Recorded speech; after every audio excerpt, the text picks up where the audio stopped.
Welcome to Smart from the Start, presented by Care AI, the smart care facility platform company and leader in AI and ambient intelligence for healthcare. Join Steve Lieber, former CEO of HIMSS, as he interviews the brightest minds in the health provider space on truly transformative technologies that are modernizing healthcare. Hello, and welcome to Smart from the Start. I'm your host, Steve Lieber, and it is my pleasure to bring to you a series of conversations with some of the sharpest minds in health information technology. We'll discuss the smart directions healthcare companies and providers are pursuing to create smart care teams. Today, I'm joined by longtime friend and colleague, Ed Marx. Ed brings to us an incredible depth of clinical, business, and digital experience and expertise. He served in C-suite roles at the Cleveland Clinic, New York City Health and Hospitals, Texas Health Resources, and University Hospitals. He has also been on the supplier side as CEO for the consulting firm Divergent, Global CDO for Tech Mahindra Health and Life Sciences, and CIO of the Advisory Board. I believe most of us connect with Ed on probably a weekly basis through his numerous speaking, writing, and podcasting activities. He's authored healthcare bestsellers included Voices of Innovation and Healthcare Digital Transformation. His podcast, Digital Voices, is top 3% globally. His blog, CEO Unplugged, has surpassed 1 million views. And Ed recently started a YouTube channel. So Ed, thank you for joining us today. Steve, I'm so excited to be with you. You know, you're one of my heroes in healthcare, so it's a double treat. You're way too kind. And we do. We go back more than 20 years into my early days at HIMSS, and I think that was when you were probably at University Hospital, I think, back at the beginning of where we connected. In fact, my big score was I had just taken over as president of the HIMSS chapter in North Ohio. You had just become president of HIMSS, and I was like, I wrote to you, I said, please come to our chapter, and you did, and it's like we scored. You know, we had the new HIMSS CEO out there before anyone else. And it really was. It was an opportunity for my introduction. My background has always been healthcare, but technology was a relatively new area for me. And you started me on my path of education, and I thank you for that. So let's start our conversation with what's gone over the last 20, 25 years or so. And in my mind, we've actually seen transformation. We talk transformation and all, and obviously, if you look over a long enough period, you'll find transformation. What I want to hear from you today as a starting point, Ed, is what are the bright spots? You know, where have we, I'll even use the word succeeded? Yeah, you know, because I can be sort of a naysayer sometimes when it comes to this topic, because I still feel we're a little bit further behind than other industries, and I'm always trying to get us to catch up.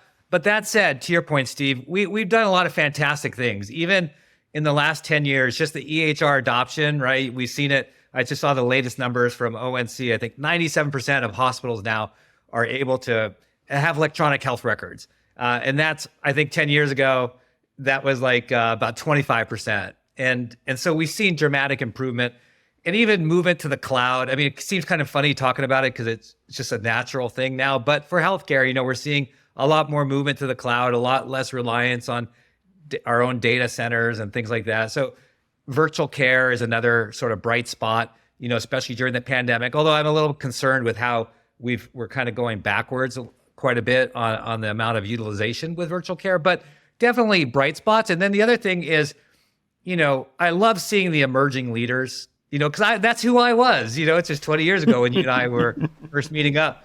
And so it's interesting to sort of watch, you know, as these emerging leaders take hold and, you know, make more things happen, accelerate transformation. That's pretty cool. I guess the last bright spot would be that we're starting to embrace the whole concept of human-centered design, patient-centered design, consumer-directed type of things. And so I like seeing that as we explore technologies. Okay, and so we do have to explore the other side of that coin. Yeah, there are places where we're disappointed maybe in terms of where we thought things would be by this point in time. So what are those that you would highlight? So my prediction when I was leading digital and strategy at Cleveland Clinic, my prediction, and right before the pandemic, this was early 2019, was that we'd be at 50%, all outpatient visits would be virtual. And during the pandemic, depending on the organization, but I think the average of averages was about 60 to 70%. So I was like, this is really going to happen. I mean, unfortunately, it took a pandemic, but it's really happening, right? It really accelerated the pace of change. But then as we look at the numbers after the pandemic went down, we saw those numbers go below 50%, 40%, 25, 15, 10%, depending again on the organization. And so that was a little disappointing. And I know it's not the technology leaders, the reason why we haven't maintained a higher level. There's a lot of different things that go into that, but that's one thing. The whole concept of hospital inside the home, that was another sort of prediction that we were laying out, was like 25% of inpatient days would be at home. And again, during the pandemic, we saw more of that, and we're starting to see it, but it's just always slow, right? We know that that the cost is half. We know the quality is the same. We know the experience of the patient and family is much higher. And so I do see organizations that are pushing this and doing, like, maybe going halfway, like doing it, setting it up in hotels, which is a good halfway step, going into the home.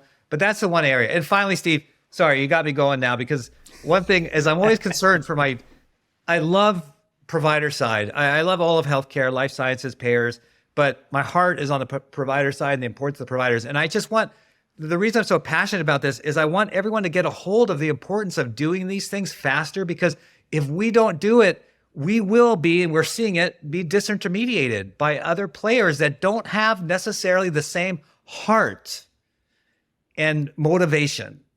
And I don't want to go past that, because I don't want to, hurt people's feelings, but no one cares for your community like the people who live in your community.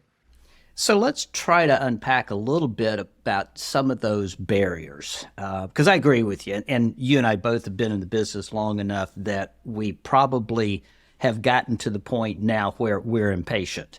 And maybe for a very good reason, because healthcare traditionally is known to be slow to adopt and that sort of thing. And, you hear the arguments, well, we're dealing with people's lives, and so we have to be careful and that sort of thing. Start to see a little bit of the fail fast mentality in some areas and all. But what are you sensing as being some of those major barriers that people are dealing with? And any strategies on how you overcome those? Yeah, so for sure, the obvious one is the payment system. So as much as I'm into a hospital, in the home, and doing things differently, the payment systems haven't necessarily kept pace. I do see change. The government CMS is doing a lot of innovative programs. It's just not fast enough for me, but they are doing more programs and checking it out. And so far there's good success to show from it. So I think we're definitely headed that way, but we're slow to adopt these new payment systems. We're a large country, and we have a lot of different health plans, and we're not a single payer system where maybe it would work faster. So we have to work within that environment, but that's very slow to change, but we are headed in the right direction. So that's not as much as in our control, although we all have policies and policy wonks and lobbyists, to help us out. The second area that I think we do have more capability in is what we can do ourselves in our local communities, in our hospitals, in our health systems, whether it's local or, it's a larger health system that spans multiple states. But I think it comes to change management, right? And we always hear that people don't like change, and, there's various philosophies on that particular statement. But it's true that change is a challenge. And so when you're introducing, hey, this is a new way we're going to do things. Well, we've always done it this way, and we're wired to do it. We have all this process. We've done all these Six Sigmas, So it's like hard to pivot and change. And it's easier just to go to work every day and just do what you did yesterday.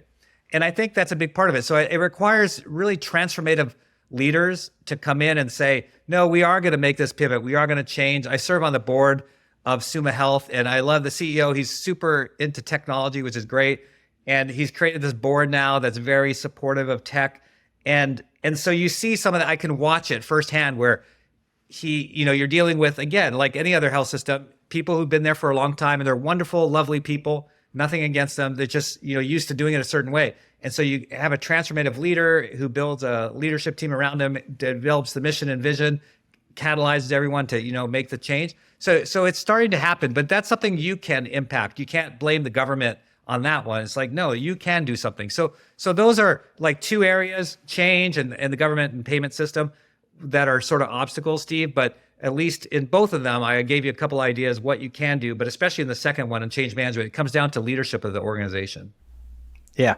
And I think you touched on it in terms of changing demographics in leadership roles. You see younger people coming into the industry. And at least from my perspective, I'm sensing a little more urgency, mainly because I think their background is more technologically based than ours was. We had to learn it while we were at the same time running the organizations and such. They come in with a greater expectation of things being in perhaps a different place than they find when they walk in the door. Yeah, no, that's true. There's a lot of change. A lot of, you could look at them as tailwinds or headwinds. I like to look at them as tailwinds to push us along rather than something to fight. And that is right. The whole disintermediation I was sort of foreshadowing earlier in the conversation, where you have big tech coming in now. And they are challenging, right? Amazon has its own virtual care capabilities, and they're mixing it with also the physical presence. So it's a kind of a hybrid. I can go on and on. Best Buy, right, for a home hospital at home. There's like I've been tracking these. I have like a tracker of like 25 different, retail, tech coming in and disrupting things, and they're doing things the right way that they learned from other parts of different industries. Very consumer oriented, human-centered design. Hey, you want to have your appointments on the weekends because you're working during the week? Of course. You want them at night? Of course. Just some of these things are so simple. Others are tech enabled, but it's all real. And they're starting to take off the edges, all the high margin type of activities. Go to ambulatory surgery, any sort of ambulatory care. All that has been siphoned off of these health systems. And pretty soon, all they'll be left with is high acuity care. And the problem is, who's directing that? So who's directing it, right, are the payers, who now have the majority of physicians under their control. And so you see these changes. So yeah, I think hospital leaders are finally getting smart to the fact that, okay, I didn't really want to push the change thing. There's only so much I can do with government, but my gosh, if we want to stay viable, we've got to make dramatic change. We got to change now. And so I think that is, Steve, to your point, a big catalyst. I like to look at it as a tailwind, not necessarily a headwind. Yeah, you touched on some of those new players, relatively speaking, coming into the market. And again, we've seen that over the past generation or more. Companies that weren't in healthcare coming to healthcare. In the past, they were gone in 5 years or less. Yeah. Are you seeing a little different pattern this time? Are they smarter? Are they taking the time to understand healthcare before jumping in? What are you seeing in terms of those, what we'll call disruptors, for lack of a better label to put on them right now? Yeah, I think they're learning, and they're massive companies, as you know, that are very profitable. So they've got the margin to experiment, to innovate. And we all know the failed examples. They were probably on the HIM stage, right? Talking about the great things, how they're going to change healthcare. And then they never did. But they kept at it and kept learning. And then I think they've done some smart things. They've hired some smart people, right? They hired smart clinicians, former tech leaders from the provider side. I think that helps a lot, gives them a lot more credibility, gives them a lot more insight. And I think tech is getting better. It's getting faster. It's getting more ubiquitous. It's getting more scalable. So I think all those things coming together is going to help make them much more successful than they've been in the past. So I would not brush them off. It's too late anyway, especially when you look at AI. Oops, I said the word AI before you did. What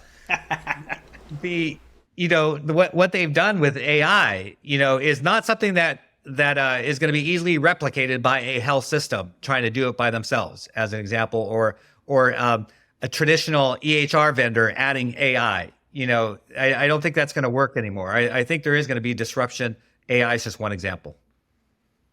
Yeah, well, you did. You opened the door, and of course, we couldn't spend 15 minutes here without talking about artificial intelligence and such. So, the way I sort of look at it is we spent a long time digitizing information. We needed to get it, going far enough back, out of paper into an electronic record. Now, and for some time, we want to use it. And that's what I kind of see AI driving, is the use of that digital data and actually bringing some additional I'll even use the R word here, research into decision making, because it can look across so many things. So what's your outlook on AI short term? Where are we right now? What are the opportunities and risk? And I think long term, we all believe that it has a significant role in the future of healthcare delivery. Yeah. But, hype like blockchain, although I kind of heard blockchain sort of coming back. There was a very prominent speaker I heard not too long ago talking about blockchain. I was like, oh, that's pretty interesting. But yeah, I don't think this is blockchain 2.0. This is going to be much more pervasive. And yeah, in fact, I think Rock Health or someone recently came out and suggested that we were at the top already of the hype cycle, which is a good sign if that were true. That we're going to come down into the trough of disillusionment, reality type stuff, and you actually get stuff done. So there is a lot of hype, and I'd be happy to know or to think that we are, on top of that hype, and there's not much more to go, so we could really concentrate. And then, the final sort of premise I'll give before answering your question is, I think it's much like the time of the gold rush. Who was the big winners in the gold rush? It wasn't gold people getting money out of the streams, because that ended up sort of getting a bust if you think about the gold rush in California. But it was like Levi's. Levi's was the big winner, right? Because all these workers needed better clothing, and that's how Levi's was born in other industries. And I heard someone use a similar analogy related to like the large language models of refrigeration. Who was the big winner from refrigeration? It was Coca-Cola. It was the services, the products that came after refrigeration. Because now you can have a cold Coke or a cold beer. You could use beer analogy, whatever it might be. If you didn't have the ability for refrigeration, beer might not be as popular as it is today. Then what not? So I think that groundwork has been laid down. This LLM capability, and now it's like, who's going to harvest it? Is it we could talk all sorts of vendors. I try to avoid specific vendors, but not that they're bad, but I don't want to seem to promote anyone over someone else. But, there's some vendors that are doing it now. Like they're adding to the LLM very specific language models for healthcare. So it's all the big ones that are obvious, Amazon, Google, Microsoft. They're all adding to that and then creating these products that may become the new Coke or the, a new beer of some sort, Budweiser or whatever. And so I think it's to come. But really good early successes so far, right, that we've been doing for a while in imaging, especially with pathology, lab, radiology. Been doing it for a while. I mean, I can say I've been doing AI, because I helped implement these systems for the last 10 years. And they're quite remarkable and have done a lot to help with clinician burnout, help improve quality, help improve productivity, reduce cost. I mean, it's great stuff. And then obviously the ambient voice now is kind of the latest rage with the AI capabilities that we're seeing there. And then the ability to write notes, right? There were some studies done that we're all familiar with, where physicians are encumbered with so many inbox messages, and so now AI has ability to write them even better than a physician could. Summaries of all the data, right? You get so much data as a clinician, they're not looking at all the data. There's no way they could, and it could be all summarized for them. So those are some early indications. I think the future, and we were envisioning this again when I was at the Cleveland Clinic, a day where when you're having that ambient experience with your clinician, looking at them eye in eye, they might have a earpiece that is giving them more information based on what they're hearing in real time and looking at your DNA and other test results and other studies that have been done on patients like you, all in real time, so they know the next best question to ask. So that encounter will be so much more productive, because we all know it's a big guess. That's why it's the art of medicine, not the science. It's the art of medicine. And this will help make it even more science-based and really be a great help to clinicians and give them a lot more confidence and give you as a patient a lot more confidence. Because we all know stories where things didn't go well and it came to really negative outcomes because people didn't have all the information they needed. So I think that's, one of the really cool places that we're headed. But, all of these around how, leveraging it to improve the overall experience of the customer. Like, do you know me? Like, they don't really know, they still don't know me. Steve, I don't know if you have the same experience, but despite the fact I won't name the health systems because I was part of those health systems, but that's where I go to today for my healthcare, and I still get a clipboard at the end. And it just kills me, even though everything is automated. We made so many investments. It just always disheartens me. I'm always like giving a sad face whenever that happens. But I think we're going to start to know the patient a lot better. We're going to get a lot of different inputs about the patient, so we don't have to ask all the same redundant questions all the time. So the patient experience is going to get much better. And then obviously the clinician, we already gave some examples, but it's going to make the clinician world much better. So reduce burnout, again, improve quality, patient safety. It's just limitless, really, what can happen. And again, I have high confidence this time because the tech is there. In the past, the tech wasn't there. We weren't fast enough. It wasn't enterprise. It wasn't scale. But now it's there and it's getting better. It's self-learning. So I'm a big believer and really excited. That's great to hear, Ed. And I share that view as well. I think in some respects, we can say, okay, we laid a pretty good foundation over the past number of years, and now this stuff coming in on top of that foundation really has some great opportunities. And you're reinforcing what I'm hearing in these podcasts, that there is a great deal of optimism, recognizing that there is a learning cycle. You have to do that with a new employee. It's no different, people versus machines and that sort of thing. There is a learning cycle and a learning curve that goes on here. So let's just wrap up, because you've really touched on so many things. I really could spend the whole afternoon talking with you, but I know you've got other things you need to head to. But just to close us out here, our listeners are people like you. They are CIOs, CMIOs, they're industry supplier people, others. What we're looking for as a closer on these podcasts is a takeaway. Ed Marx's takeaway for those folks that are facing these challenges and these opportunities on a daily basis. Yeah, I'll give you two. So when you were speaking, two sort of jumped to mind. One is take risks. I think one of the reasons, Steve, we're behind, and we talked about culture, we talked about payment systems, stuff like that. But the other thing is leaders are afraid to take a risk. And we probably got to where we were, like maybe made the move to manager, director, maybe even to VP, because we took risks and people noticed. They're like, dang, that's Steve. He's pretty sharp. I mean, look at that decision he made. And it was probably an outlier decision. Other people were afraid to make it, and they're still directors. And I know that was certainly happened to me. I was the one who was making smart-based risk decisions that paid off most of the time and got promoted. But we get to a certain place where then we get scared, like, oh, I don't want to lose my CIO position. I don't want to stop being CDO or whatever it is. And we become risk adverse. Because you ever scratch your head, like, how did that person become CEO or CIO? You scratch your head because like, what are they doing? Well, at one time, they were this vibrant leader taking calculated risk, and then they stopped because they got scared of losing their job. So I think one thing is, don't worry about losing your job, man. If you're doing the right thing, things will work out. So take risk. The second thing, and maybe the most important one, is always never forget to connect the head to the heart. We're in this, I think we got into this somewhere along the way because we knew we were doing good.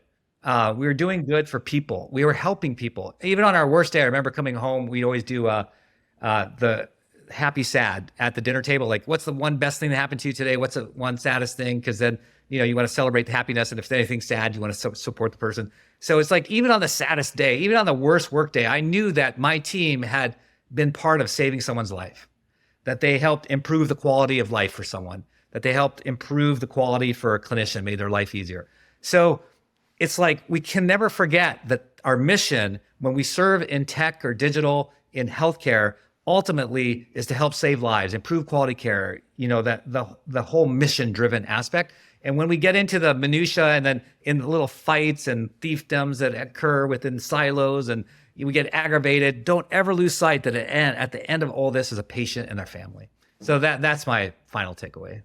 Those are great, Ed. I mean, you hit on two very important pieces, both the intellectual side and the emotional side, and that is what we're all made up of, is at least those two components. So, Ed, this has been a fantastic conversation. It is such a treat to connect with you today and have this time that we were able to spend together.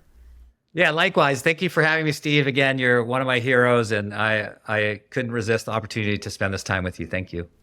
I appreciate that. And to our listeners, thank you for joining us. I hope this series helps you make healthcare smarter and move at the speed of tech. Be well.